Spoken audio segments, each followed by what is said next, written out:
If you've got a useful database in Supabase, but you're not sure how to chop it up, query it, and really understand that data, then in the next 10 minutes, I'm going to show you how you can connect that Supabase database to Quadratic, query that data with SQL, and then analyze it and visualize it with Python right inside of a spreadsheet with no code involved. Let me show you how. Okay, so the first step in connecting your Supabase database to Quadratic is to make sure that you have the right data in that database. I don't have a sample database set up yet in Supabase, so I'm going to go ahead and find a nice CSV on Kaggle, which is a repository online for public datasets. I found this customer churn dataset that is might be relevant to some users out there in the SaaS world. I'll go ahead and download this. And I can see from the columns that there are some spaces in the column header names, which are special characters that are not supported within Supabase. So in our case, we'll go ahead and create a new file within Quadratic to clean up our data a little bit. Since I've downloaded this file as a zip, I'll go ahead and expand that, and then I'll upload the file as CSV. We'll let that load here in Quadratic for a second.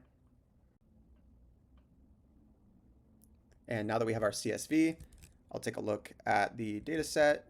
Seems we are good to go here. I'll select all of the columns here and double click to add some spacing. And for any column header that has a space, I'm going to go ahead and just replace it with an underscore. This will help the Supabase CSV importer tool work a little bit more effectively. All right, so we've got that cleaned up. I'll just click here, right click, and download this as a CSV. So we've got our cleaned data set. Now we'll go into Supabase. I have a project set up here, but I'll create a new one. We'll just call this test database. We'll create a new password. I'll just use the suggestion here and make sure I save it somewhere safe since they will not provide it in the future. I'll select my region and create the new project. All right, now we have our new database set up. We're going to go over here to database in the left panel here, tables, and create a new table. We'll call this customer churn. I'm going to disable row level security, which makes it a little bit easier for us to query this within Quadratic. It removes authorization. So a little bit less security, but in our case, it speeds up the example. Now we're going to import the data that we have in our CSV file. I'll find the CSV, believe that this is the correct one, and we'll upload this. You can see that the data populates here. I'll go ahead and save this. And then we want to select our primary key. It makes sense to do this as the customer ID, as we are confident that this column has only unique rows. We can go in here and confirm that to Supabase. Now I want to make sure that each column is has the proper type associated with it. So we see we have some text and some numbers. I'm going to go in and confirm this so that the Supabase import tool is a little bit more effective. So we see that gender, subscription type, contract length are all text strings, and the rest are numbers. So gender, subscription, and contract length. And we have some other types that were misassigned, so I'll go ahead and update those. Great. Now we can go ahead and save this new table. It'll take a second for Supabase to import this CSV into a new database table, and once it's complete, we'll be able to go ahead and connect this new database to Quadratic.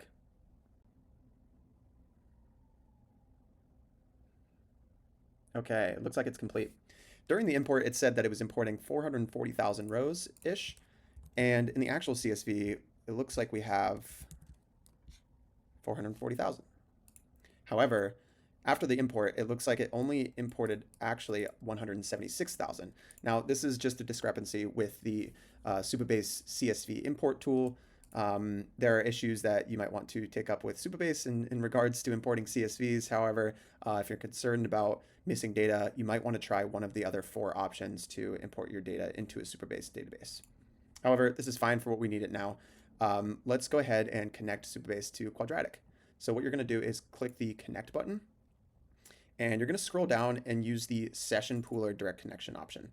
We'll view the parameters, And here is our information that we need to go into Quadratic and fill this out. So I'll go ahead and copy the host name. I'll go back to our Quadratic dashboard, click on connections in the left side panel, and create a new connection. Supabase databases are Postgres by nature. I can name this whatever I'd like. So let's just call this churn data. Paste in the host name, port number, database, user.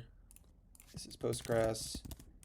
This is the user, and the password is the database password that we established a few steps ago. Port number is correct. You are able to set up SSH through Supabase, but I did not do so. This is for some additional security, so we'll leave that unchecked, and we'll go ahead and test it and create it. No errors came up, so it looks like we're good to go. I'll just click on the side here so I can view my tables and schema, and it looks like our new table from the CSV is here.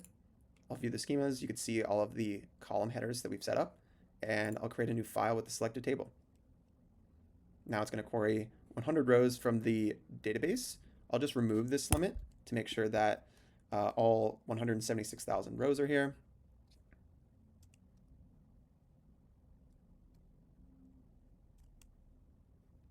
All right, looks like it's complete. And we've got our data. Now we can go ahead, and start some visualization on this database data. We've queried it with Postgres. You are able to continue writing SQL here. You can use your code chat to filter. So say I wanted to filter by just male genders. I can just type that in natural language, and Quadratic's AI will write the proper SQL code for me and filter this table. You can also use Python if you wanted to ask a question over here in the left panel, then Quadratic's AI will write Python to do the same. But in terms of just best data analytics best practice, I would say it's good to use SQL to first filter your data and then use Python for more complex data analytics and visualization processes. So we've got our data. Let's go ahead and do some visualizations. Okay, so I've gone ahead and removed that SQL syntax statement, filtering down our data set by just male genders, as we want the most available data possible for our analysis. And since I'm not 100% sure what questions I should be asking about this data set, we're going to use AI to generate some Python that will give us some broad insights. We are using Quadratic for data exploration since we're not really sure what to ask, and I think this tool is perfect for it. So let's start with an easy question and see what insights we can glean. Let's ask to chart the correlation between support calls and churn. And this simple natural language request is going to lead to some Python being generated in cell N3. And we'll see what insights we can get.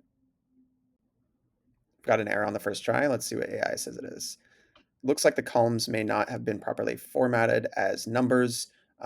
Possibly some issues with the import. Maybe I forgot to associate that column with the right integer type. And now we need to import some packages, but we will get there in just 1 second. Okay, cool. We've got a chart here, and it looks like churn is over 95% for all users that had 0 or more support calls, which is a crazy amount of churn.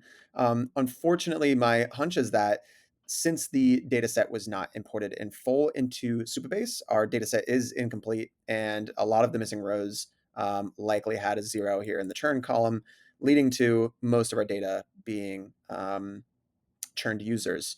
However, if your data set was more complete, this would be a very interesting line. As you can see, the trend line is slightly increasing over time for users that have more support calls. They tend to churn more. That makes sense. Let's try something a little bit more advanced. Let's try to create a churn prediction for specific segments.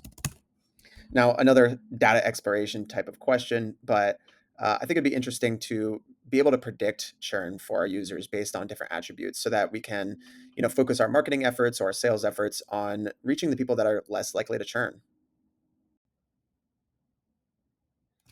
Okay, so we've generated some data for our churn prediction model. This is some very rudimentary data science for a very non-technical person, making me feel more powerful. I'm not sure what these numbers mean yet, but hopefully this chart will give me some more insights. Okay. It's just grouping the data by different segments so that we can go ahead and predict churn over time for specific segments.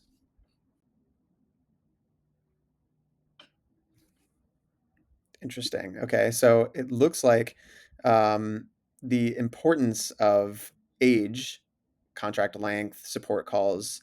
There's much more correlation between these columns and the churn rate for users. So in our sales and our marketing motion, maybe our product development, we want to focus on factors that will impact. For example, support calls is the third highest feature importance for churn prediction, and so we'll take a look at what is causing users to have so many support calls, what leads them to need to reach out. Maybe we can supply these users with more information and documentation at certain points in their customer journey so that we can reduce churn over time.